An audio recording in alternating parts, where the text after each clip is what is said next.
You're listening to Breaking the Silence, a podcast by Reach 10, where we're creating a culture of courage, compassion, and connection to overcome the shame, silence, and fear that often surrounds topics such as sexuality and pornography. We're your hosts, Crishelle Simons and Creed Orm.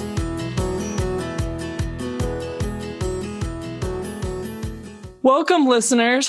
Today we are breaking the silence with Dr. Laura Padilla-Walker from BYU. She is a professor there, and we are going to be talking about parent-child communication about sexuality.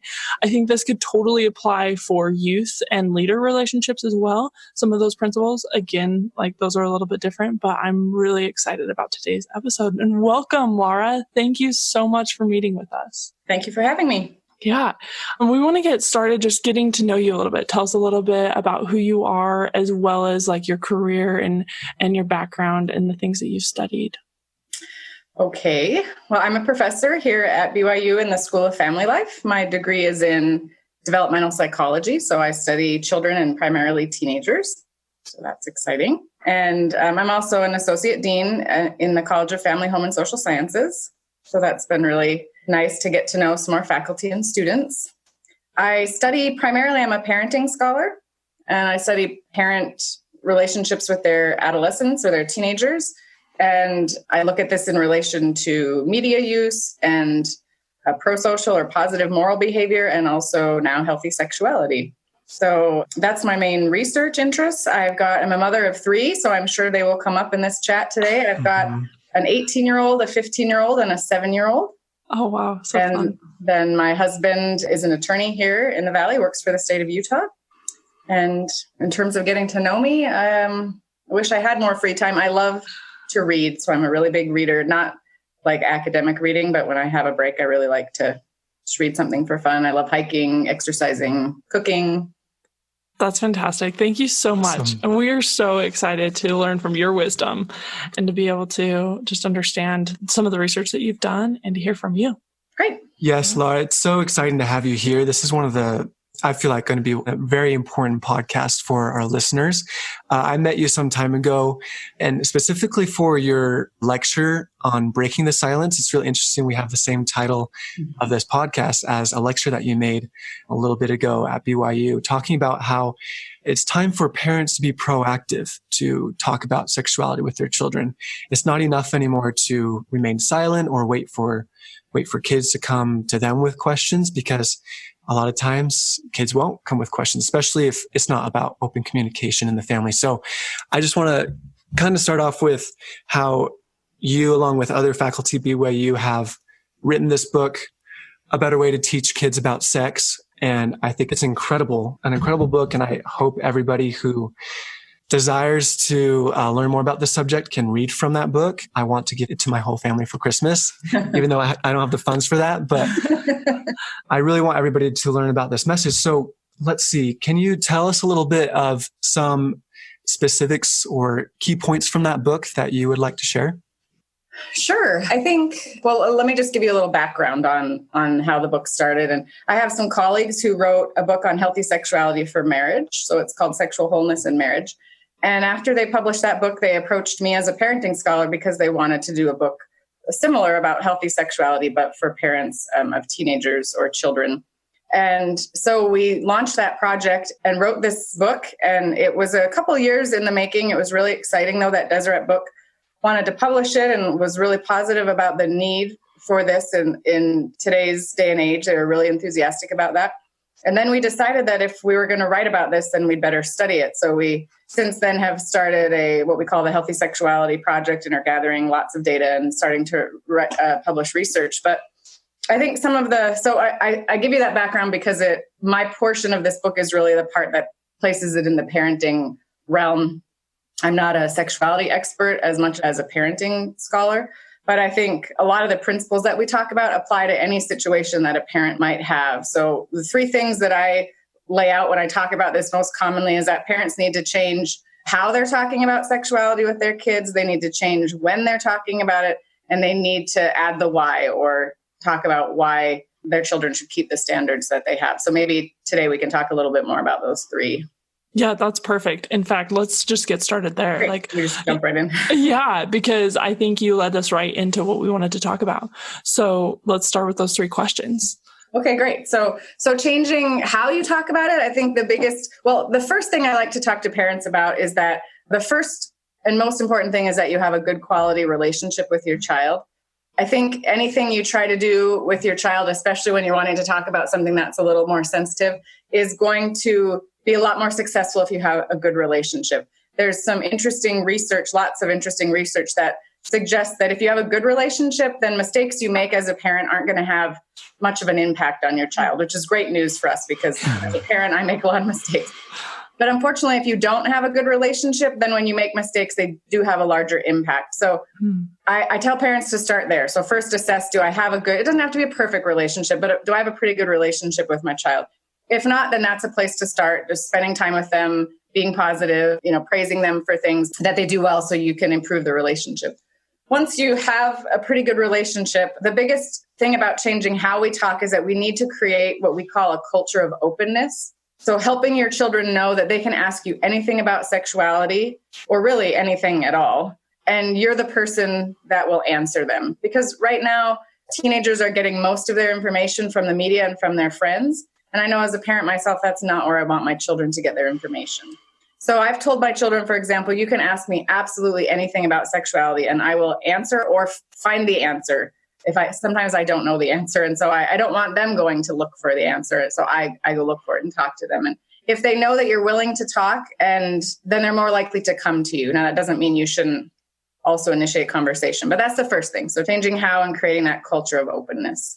I really love that. I think that is such a profound thing, not just around sexuality, but like in all things as a parent. I know one day when I'm a parent, because I'm not yet, I really want to have that where like I am a safe source. I am someone that you can just come to and talk about anything and all the things, but especially sexuality. Do you have any recommendations of how to get the awkwardness out of that? Because sometimes I think when sexuality is brought up, it's like, and getting that awkwardness out so that it can be more natural and normal. So there's a couple ways. First, the best way is to just start talking to children about it when they're young, because they will have questions. They'll have questions about their wonderful bodies and all of the great things that they do. And one of the things that parents more commonly do is they respond with embarrassment right away from a young age, or they call body parts by the wrong names, or they respond with shame, things that lead to children feeling shameful about their bodies. So if you have young children, I would say start from a very young age. They're very curious. And so I did a much better job with my youngest, who's 7, than my oldest, who's 18. And so when Ben was my youngest, he just started asking questions and I would just answer. And we're really open about our bodies. We're really open about sexuality. It doesn't mean we can't teach that it's a sacred thing, but it doesn't have to be a secret thing. So being really open from a young age and letting them know that they can ask you about where babies came from. You're going to give them an honest answer that's developmentally appropriate, of course, and not teach them shame about their own bodies. So that's the first start if your kids are young. If you have teenagers and you're thinking, oh, shoot, I haven't done this, it's never too late to do a better job about being open with your kids. One of the things you can start with is just letting them know, I don't feel like I've done the best job with this. And I feel like this is a really important topic and I'd like to be more open and more of a resource. I feel like in the past, maybe I've responded in a negative way and I really want to change that. Doesn't mean it's going to be easy. It can be awkward for teenagers, even if you have talked about it a lot. One of the things that's helpful is to talk with them in a setting where they don't have to make direct eye contact with you all the time. So the car is a great place. They can't run away. You've got them there. But they don't have to look at you. They can, talk about sexuality without feeling, so on the spot. I really love that because I feel like the conversation, and bless my mom, and my mom's heart, she really did a great job given everything. But I feel like it was always in the kitchen and I was always like running away. Like, like my sister was really good at staying with it and being open and curious. And I was like, nope. I don't want to know. And I would run away. And it was so easy for me to escape. And it also made me feel so uncomfortable sitting at the table because I was like, this is where we eat. It just feels too formal. Yeah. Well, hopefully, though, you get to the point where you can talk about sexuality at the table, at the kitchen, in the bathroom, in the bedroom. It doesn't matter, right? Because it's something that you're really open about. But that's not where most people are yet, right? Right. So So the car, or another thing research finds especially that's helpful for boys, but I think girls could benefit as well, is when you're doing some physical activity. So let's say you're out throwing the football or you're going for a walk or something where they don't feel as much of the pressure of let's sit down and just, look straight on and ask you some personal questions. That can be a little bit more challenging. The other thing I find is really helpful is teenagers only have about a 5 to 10 minute attention span for this topic. Mm-hmm. Children even less. And so I think parents have often felt like they have to have one big conversation, which this is kind of getting to the second one of change when you talk about it. And that one big conversation might be a 2-hour conversation. Well, your kids probably only listen to about 5 minutes of that. And so what I find is much more effective in that culture of openness is many smaller conversations. So they don't feel lectured or they don't feel stressed about it.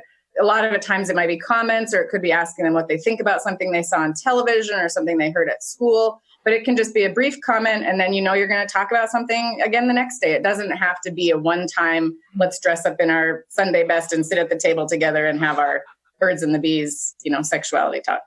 Right. Yeah, I think a lot of parents just believe that was the way to do it, right? Just one big conversation and that was it. But we're in different times for sure where it has to be this culture of openness and proactivity. When would you say it's important to start talking about these subjects? So from your book, I understand and know that we need to start talking about anatomy early on, very clear, so that we can get comfortable saying penis, vagina, all the body parts mm-hmm. with our children so that they get comfortable to hear those words and to refer to themselves in those ways. So what are the different stages and age stages of when to start talking about this type of topic with sexuality and this type of topic? Mm-hmm. So in our book, we have a chart that gives some recommendations, but I'll just sort of an overview. It really varies a lot by child. So I hesitate to give, really clear feedback this way because parents know their children best. And usually they're ready for more information than you're ready to give them. But what I generally say is don't answer more than the question that they asked. Okay, so and sometimes before you answer, even ask them a question to make sure you understand what they're asking. There's a funny video I show my parenting class where there's a little girl and she asks her mom what a virgin is, and the mom launches into this really long talk about reproduction, and it turned out that the girl was just looking at a bottle of virgin olive oil. So there you go. So in that case, the parent could have just asked a question, what do you mean? And the discussion wouldn't have had to go in the direction that it went. Mm-hmm. But just trying to make sure you understand your child's question and then answering, I'm going to answer my 7-year-old quite differently than I would my 15-year-old when she asks, where do babies come from, right? Hopefully my 15-year-old isn't still asking that. But because I was open about sexuality, open about bodies, my youngest asked things from a really young age. And, my husband teases me sometimes about how much Ben knows about how babies are born. And he's totally comfortable with it because we've talked about it in a way that he felt ready for. Of course, I didn't give him the same amount of detail that I gave an older child. So your children best. I would make it a matter of thought and prayer about what the right things to say are, but just being willing to be open without necessarily going well beyond their question. Just let them know the next time they have more questions, they can ask you again. That's so beautiful. I really love that clarifying question of figuring out what it is they're actually asking, because sometimes I think we're like, oh, it's time. And we get so nervous that we then word vomit all over when it's really, we just want to help them understand. And if we don't understand what they're even asking, how can we help them understand? Yeah. And for teenagers, it's okay to say, you know what? I don't know, because I haven't heard that term. There's a lot of things out there today. But I'm much more comfortable Googling it myself than having my 18-year-old son go and Google it. So thank you for coming to me and asking me what that is. Let me go do some research and I'll get back to you, and make sure you get back to them, right? So that they know that they can come and talk to you, and you're going to give them that developmentally appropriate information. I can think of one time where my daughter asked me what something was. And, sometimes they just hit you in a moment where you just don't feel like launching into something like that. I think she was asking me about sexual assault and rape, and I said, I don't know if I want to talk about this right now. And she said, Mom, you told us we could ask you anything about sexuality. And I said, you're right. Okay, let's talk about it. So sometimes you don't feel like launching into it, but if they've asked you, that's kind of a gift. If your child, because they don't usually come to you. That's right. So if they do come to you, then you want to make that space to let them know this is open for you to talk. And it's really hard, but you need to try not to overreact. That's part of the culture of openness is sometimes I've had to go back to my children and say, I'm so sorry. I totally overreacted when you talked to me about that. Let's try it again. And it's okay to make mistakes. But if you have that good relationship, you can just go back and say, you know what, I didn't do that well and I want to try again. And children are very forgiving. Yeah. Yeah. I love that honesty that can come from parents. I think it shows that, my parents aren't perfect and they're willing to own up to it. Therefore, I can own up to my imperfections and I can still be a good person, still be okay. And we can still, accomplish things. I think that's just a beautiful way of parenting. And I love how you said that it's a gift when our kids come to us with questions. I think sometimes parents can be like, what the heck? Like, what did you dabble into to learn about this information? This is too early. I think it's so important to just realize, we're sexual beings. They're going to have these questions. We were the same way when we were kids, but just maybe didn't have the same openness with our parents. But that is truly a gift to have kids who talk to you about things, and to react in a good way is very important.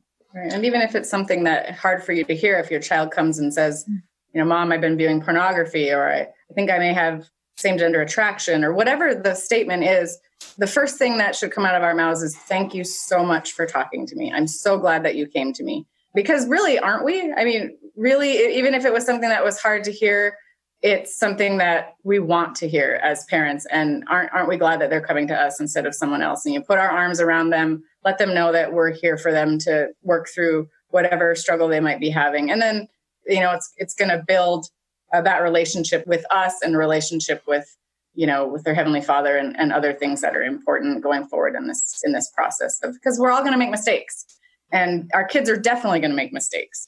And so helping them to understand that they can, move past those mistakes and get better and improve is really important. Yeah, I love that. And moving to like the most important part, and you mentioned this earlier, is the why. Like, why do we talk to our kids? How do we explain the why to our kids? Right. I think that is the most important part of that threefold. Yeah. So we have to be open. We have to have, change the when, meaning we have to have a lot more conversations more often. And then the why is, I just think this generation, and probably your generation, but maybe not as much mine, needs more explanation for principles and values than maybe in the past. I feel like it's not enough just to say, you should wait until you're married to have sex, or it's important to be modest, or we don't date until we're 16. And I think everyone can benefit from trying to understand the why, but really giving our children the reason and the principles behind why we believe what we believe. President Uchtdorf in the Church of Jesus Christ of Latter-day Saints has given several talks on the importance of explaining why, even behind our religious beliefs, but also behind, why we have the values that we do, and talking to kids, letting them ask questions. So for example, something like modesty is a great example. I think that it's something we value, but we often conceptualize it in a way that's confusing to young people, and they don't always understand why it's something that we care about. And so then they don't internalize that value because they don't understand, or dating till you're 16 can feel pretty arbitrary. Why 16? Why did you pick that? So talking about healthy sexuality and how it goes beyond just physical aspects of sexuality, but emotional and spiritual aspects, and why it's important to do these things can really help them to have their own belief about what's important. I think that's so cool. And coming from like an intrinsic motivation viewpoint, that's a lot of like the research that I've done and even that I used in my practice as a rec therapist was how do I help people be intrinsically motivated? A lot of that comes from helping them to have autonomy. And the more that you help them understand why, the more they can own, oh yeah, that's a why I believe in, and therefore have autonomy moving forward, which I think is so powerful, rather than just being like, oh, I dress this way because my mom told me to dress this way. And I see myself kind of like having that like on swimsuits that I choose to wear and those kind of things where I'm still like, oh, like my mom would hate this one. I'm like, no, but like, why? Why am I choosing, why am I choosing to pick this swimsuit? And I know that's kind of a silly example, but I think that's so beautiful because that will help them to have more of that intrinsic motivation, hopefully to make healthy choices for them in the long run, rather than being externally motivated by like, oh, mom's watching. Right. Or dad's watching. Yeah, absolutely. Research finds that, especially with teenagers, that if their values are self-generated, or at least they feel like they're self-generated, then they're much more likely to stick to them. And part of the way that you can help with that process is to work with joint decision-making and conversation, and try to avoid control, try to avoid lecturing. This is really hard when it comes to sexuality, because parents just they feel like, well, sometimes they feel like they have knowledge that they want to share, but as soon as it crosses the line into controlling, lecturing, the kids are no longer listening. So really trying to ask a lot of questions. I mean, even let your kids teach lessons about anatomy or sexuality or modesty or chastity. You'd probably be surprised at how much they know. Ask them what they think about things and really make it a conversation, a mutual conversation. Research has found that mutual communication about sexuality is better than parent-dominated or child-dominated. So really trying to build that autonomy and feeling of self-generation by having the child weigh in. And if they disagree with you, that's fine. Just walking through that. And why do you think that it's okay to date when you're 13? Let's keep talking about that and think about that a little bit more. Yeah, I love, reading from your book, as we've been discussing, there's so many topics and people can get more detail from the book. But for example, modesty, there's much more to it than just clothing, right? It's a lifestyle of being modest in our thought patterns, our outward behavior, and as well as how we present ourselves. Going a little bit more into specifics, what would you suggest for parents, and especially young adults, because we're about to have our kids here in the next few years? How would you start addressing pornography with a child? Pornography or modesty? Going into pornography now. Oh, okay. I think I would address it with the same principles. A lot of parents ask me really specific questions about the two most common I get are about pornography and masturbation. And what I generally tell them is the same principles we just talked about, changing how, changing when, and changing why, apply to all of the topics that you would talk with your child about. So when it comes to talking about pornography, I think a couple of the highlights of what we talked about are, not overreacting. There's some great literature out there, and President Oakes has even talked about how there's a big difference between the occasional use, even frequent use, and addiction to pornography. So I think sometimes when we send the message that if you've looked at it once, you're addicted, that can be really problematic for the repentance process and for people trying to change their behavior.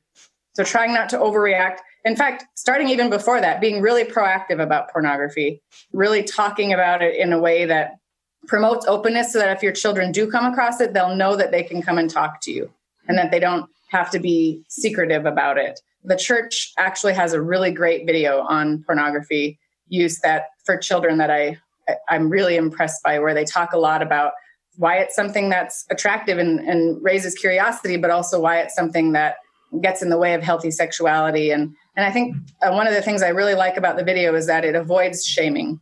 And we really want to avoid shaming around sexuality at all costs, because what we find is that there's a lot of young people who get to marriage and have been abstinent, but they're very unhealthy when it comes to sexuality because there's so much shame steeped in it. And sometimes the only conversation they've ever had about sexuality is about pornography, because parents are pretty good about talking about pornography, but they don't talk about healthy sexuality. So I think maybe pornography is serious and it is something that we want to be careful about, but it shouldn't be the only thing that we're talking about. And when we do talk about it, we want to make sure, and I would say this is true with our spouses, with our children, that we're talking about it in a way that the other person would feel comfortable coming to us if they had viewed it, so that we could help them instead of feeling like they had to hide. Mm-hmm. I think it's so important to have that healthy sexuality backdrop that you proactively create with your child, right? You're talking about all aspects of sexuality, not just the bad parts and not just the pornography that creates healthy sexuality. Yeah. What would you could you help us understand what your holistic view of healthy sexuality is? Like, what would you define that as, especially in a child? Like, how do we help them understand that? Well, in my colleague's book that I alluded to, the Healthy Sexuality in Marriage, they lay out a model that is really helpful for me as a parent when I think about talking to my kids. So there's 3 aspects of sexuality. The first is the physical or behavioral aspect, and that's the part that we tend to focus on most. Don't be a pornography, don't masturbate, control your behaviors. That's where we spend a lot of time. But there's 2 other parts that are really important. The emotional part. So this is where sexuality is about a relationship.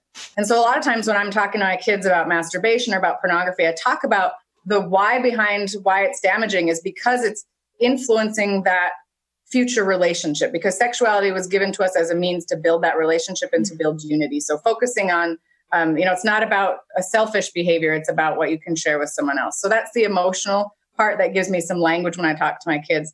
And then the spiritual part, or the meaning making of sexuality, is what it means in your life. If you're a religious person, why Heavenly Father gave us these feelings, what his goals for sexuality are, what the purpose and the progression and the ways that you can make meaning out of sexuality. So focusing on all three of those areas rather than just one is one way that we think about sexual wholeness or healthy sexuality. I think another way to think about it for kids is, again, not just focusing on one aspect, like Creed said, not just focusing on the negative consequences of sexuality, but also talking about how it's a healthy, normal, wonderful part of development, but that we just have to learn to keep it within boundaries before marriage and after marriage. Marriage is not a chastity finish line. You can't get married and then suddenly there's no limits anymore on what you do sexually. So helping children to understand sexuality more holistically, and that there's lots of different topics you can discuss that are related, that give them a fuller understanding of their sexuality. Thank you for addressing that. Yeah, that book, once again, is Sexual Wholeness in Marriage, right? That's the one you're referring to. And you refer to those three dimensions of sexuality in your A Better Way to Teach Kids About Sex book as well. So how would you address specific topics like masturbation and same-sex attraction with children? I think those are pretty interesting topics that parents might be a little bit afraid to talk about. Right. Yeah, so same-sex attraction and masturbation, again, I'll go back to those same three principles, because I think for parents, sometimes they get caught up in what exactly they're going to say. And what we found in our research is it matters much less what you actually say than how you say it.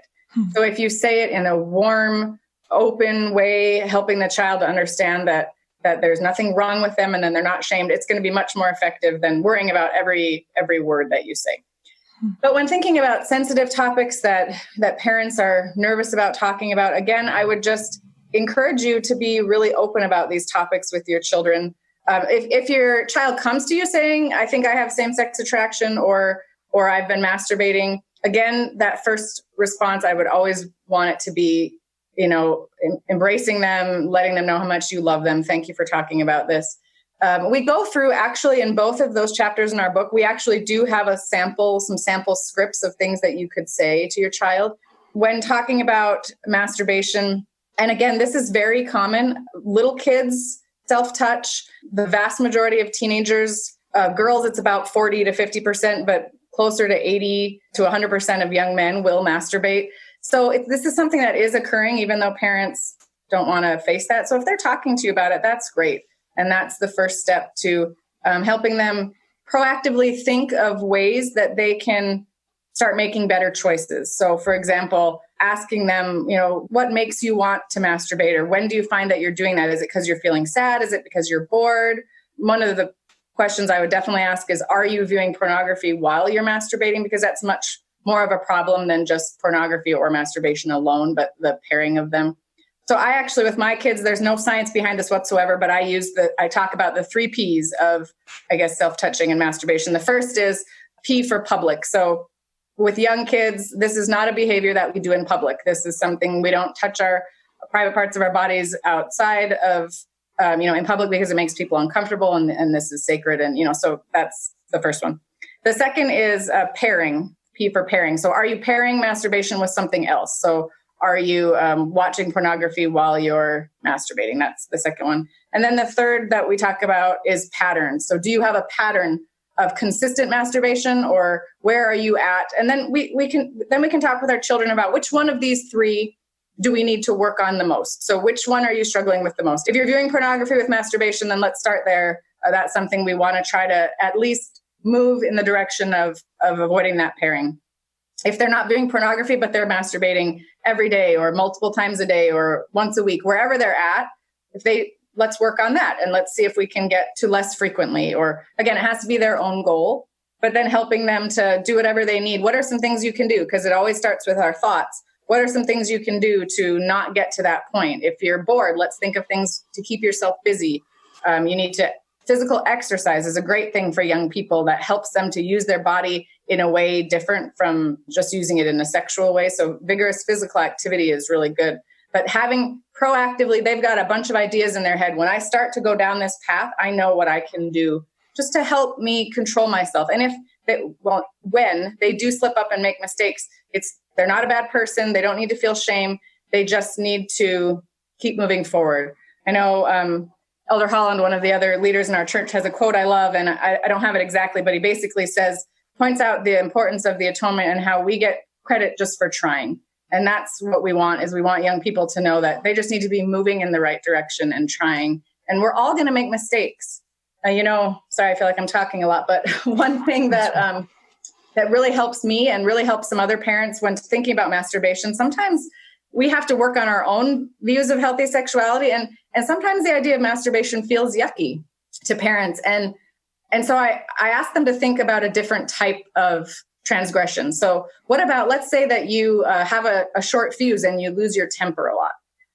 So if I came to you and I said, I lose my temper all the time, I'm yelling at my kids 3 or 4 times a day, would you expect me to not yell at them for a year or 6 months or even a month? Or if I tried my best and went a whole week without yelling, wouldn't that be amazing? And wouldn't we all be really excited about that? And if I did, and when I did yell at them, I would get on my knees and say that I was sorry and apologize to my kids, and then I would move forward.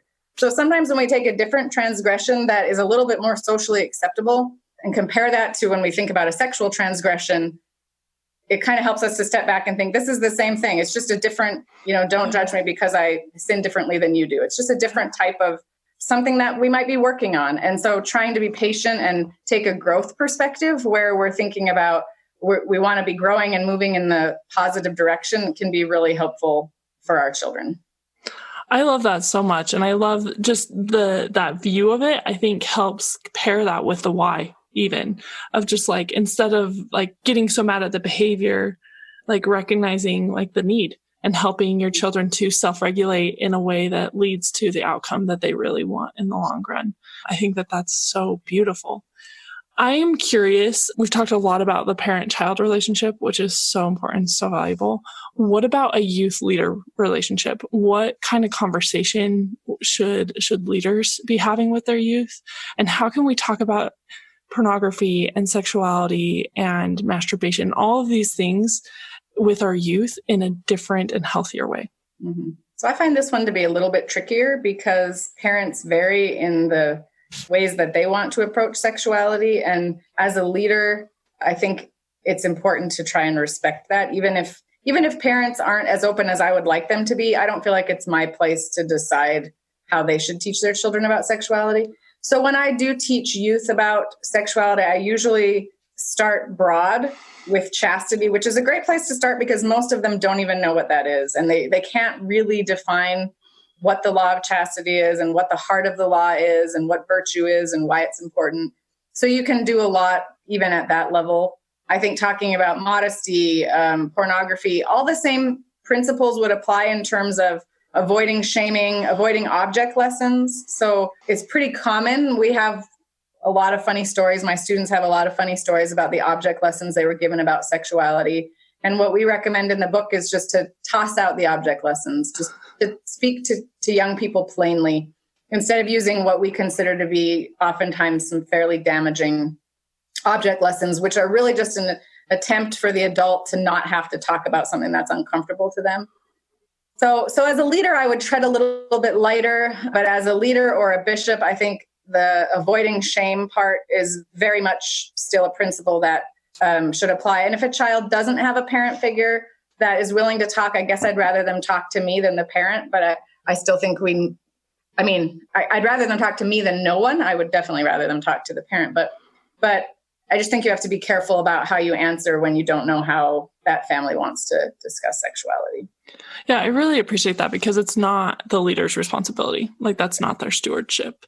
And like, I hope that we can create a safe space where like we can get rid of, now girls, I know that pornography is not your issue. Right. Like that whole conversation, like let's get rid of that forever. Yeah. And let's talk about chastity and let's talk about healthy relationships and virtue in a way that is building and universal and based on true principles. Right. So, yeah, I agree. Both young men and young women, I feel like, need to receive the same types of teaching. For example, women more heavily get a modesty chat, and men don't get a modesty chat ever. I don't remember a modesty chat ever growing up Right. for myself. I got that like every week. Yeah, I know, right? Isn't that crazy? So I think taking this perspective of sexual wholeness for everybody, both genders are dealing with very similar issues, maybe just in a slightly different way or something. So it's very important to talk about all these topics in a non-shaming way with both genders, right? Absolutely. The research just doesn't find that there is as much of a gender difference as that we think there is. So I did for the talk that you alluded to earlier, Creed, the Cutler lecture, I gathered some data on BYU students, and I think like 70 or 80% of parents had talked to their boys about pornography, but not their girls. And so again, even, girls do use pornography and struggle with it. Another issue that comes about when not talking to girls is that the only thing they might hear about it is how horrible and wrong it is. And then, when they have a spouse who's struggling with it or their children, they don't have a healthy view of how to talk about it either. Or, I just had a chat with my youngest son today about modesty, because if you think about modesty, not just about how you dress, but how you represent yourself. So Dr. Levitt, one of my wonderful colleagues, is the one who wrote the chapter on modesty in our book. And it's just probably one of my favorite chapters, because I think a lot of times we say to young women, you don't want to be tempting the boys. You don't want to dress in a way that's going to make them uncomfortable. And we really make clear that it is not young women's responsibility to control young men. And young men are not uncontrollable creatures, that we give them this perception that they can't control their behavior. But instead thinking of modesty as a holistic, you wouldn't go around saying, I am the smartest student in my class. I got the highest grade and I am so awesome. Very few people would do that. But yet if we use our bodies to show off or brag, that's not being modest. So helping my young son said something today about himself being the best reader in the class or something like that. And so I talked about how great that is that he was a strong reader, but that's something you can share with your close family, your accomplishments, but we don't want to be bragging about that kind of stuff and showing, we can have those conversations with our young men and our young women in ways that are healthy and non-shaming and just help them to think about things in a little bit more holistic way. I think that's awesome. Yeah. I think that would even help people have better competition in their lives, like healthier competition. So I just think like looking at our behaviors as not necessarily the end, but rather like fruit of who we are on the inside, I think is so powerful. Well, and mothers tend to talk to daughters about sexuality. That's the dyad that talks the most about sexuality. But I actually worry a little bit more about young men in that regard, because mothers will often, most mothers, about 75% will have a conversation about, menstruation or having their period, which I can't believe it's only 75%, but at least it's 75%. But young men rarely get to talk about wet dreams or masturbation or other things. They need to know what's happening to their bodies as well. And then similarly, young women need to know about young men's bodies, and young men need to know about young women's bodies. So again, understanding that our bodies are sacred, but still talking about how the body functions and understanding that, so that later when they are married, they have an understanding of how each other's bodies work. And I just think that's we have that gender divide on how we talk about sexuality, but we really, if anything, we need to tailor it to different children, but I'm not sure we need to be as different for different genders. Mm-hmm. This is wonderful. I love this discussion that we're having. It just makes me feel like everything in life is supposed to be talked about and discussed. And it's not like we need to hide certain things away or cocoon our children, right? It's more about just being proactive and opening up discussion. Is there anything in particular that you would say to young adults listening to this podcast who will be parents here in the future? Anything they always come to you about, wondering about, anything specific like that?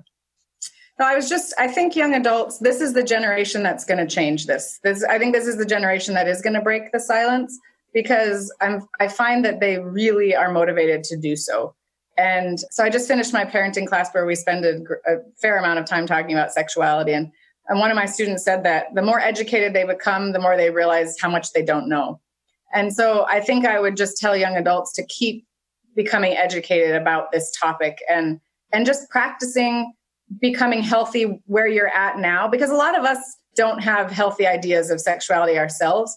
And even though that's not a required prerequisite to teaching healthy sexuality, it really helps. So if you know that your parents maybe didn't do as good a job as they could have, or because of media or culture or other things, you have some shame around sexuality or are uncomfortable with it, then I would say take this time now to work on your own healthy sexuality. It will really help you in your marriage, but then also as you become a parent, you'll be more prepared to talk with your children in a healthy way. But I really want to empower this generation, because I feel like this is the generation that is going to really make some strides forward, because they have to, right? Because we need to. And I think everybody recognizes the need for it. But if your own parents didn't give you a model for that, it's really hard to move forward without education. So just keep learning about it and practicing.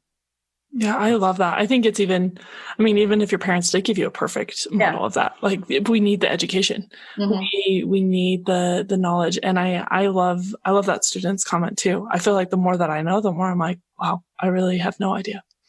And it's humbling and it's empowering at the same time. But I guess I also would say don't get too bogged down with feeling like you have to do it perfectly. I do think, like, I love a good parenting book, as much as anyone else. But I think sometimes we feel like if we don't have the exact language or we don't know exactly what to say, then we're just going to mess everything up. I mean, I'll just save you the suspense. You are going to mess a lot of things up. Spoiler alert. Yeah, just especially when it comes to sexuality. I mean, I study this and I still mess it up all the time with my kids. So just being willing to dive in and do the best that you can and admit your mistakes and keep working at it. I think that's really the best that we can do. And yes, get education so you're more informed, but don't let that sort of petrify you into, I can't move on this until I have every ounce of information that I could get. Just dive in there and do the best that you can with some sound principles. And I think that will really benefit this next generation. Wonderful. Use the atonement to improve upon mistakes. Keep trying. That's all you need to do. Try the best you can. Focus on the relationship with your children and be proactive, I think are the bottom lines. Yeah. Right. Sounds like good advice to me. Thank you so much for meeting with us. It was great to chat with you. Thanks for doing this. This is really important. Yeah. And thank you. Yeah. Once again, this is Dr. Laura Padilla-Walker, and she has a book, A Better Way to Teach Kids About Sex, along with other Brigham Young University faculty members. We've talked a lot about today, Sexual Wholeness in Marriage, which is also another book by BYU faculty. Those will be included in the show notes. And yeah, thank you so much for coming and discussing these things with us. Laura, good luck with sharing all of these messages with everybody as you continue. Thanks so much. Happy holidays.